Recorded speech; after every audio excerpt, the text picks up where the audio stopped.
Doña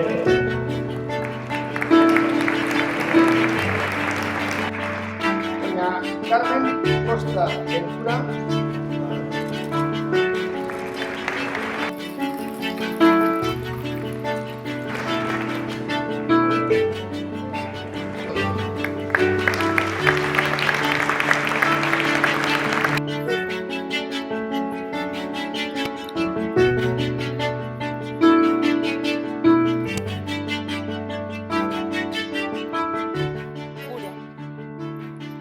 Al igual que los letrados romanos que abrazaban esta filosofía en la búsqueda de la justicia, nosotros, como herederos de la profesión y su ideal, seguiremos construyendo una sociedad más justa junto a vosotros y en honor al legado que dejaron nuestros predecesores. La Junta de Gobierno del Ilustre Colegio de Abogados de Valencia, en su sesión de fecha de 4 de mayo pasado, acordó conceder la medalla al mérito.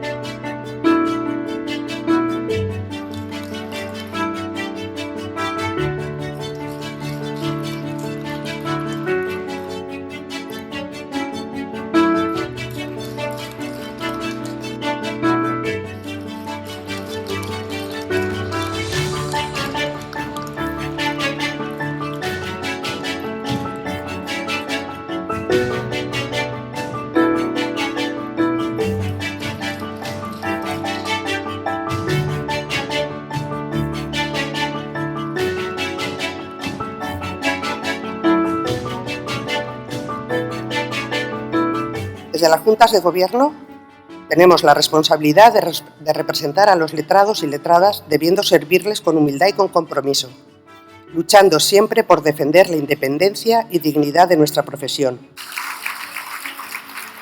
No somos colaboradores de la Administración de Justicia, somos parte fundamental de esa Administración de Justicia.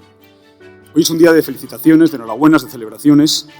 Hoy es el día en el que, tras ese acatamiento a la norma de normas, tras este acto formal, debéis perseguir y conseguir que nuestra profesión, que nadie lo dude, indispensable y fundamental en cualquier sociedad que se precie de serlo, sea el referente para la conciliación, el orden y el progreso. Sin más, levantamos el acto.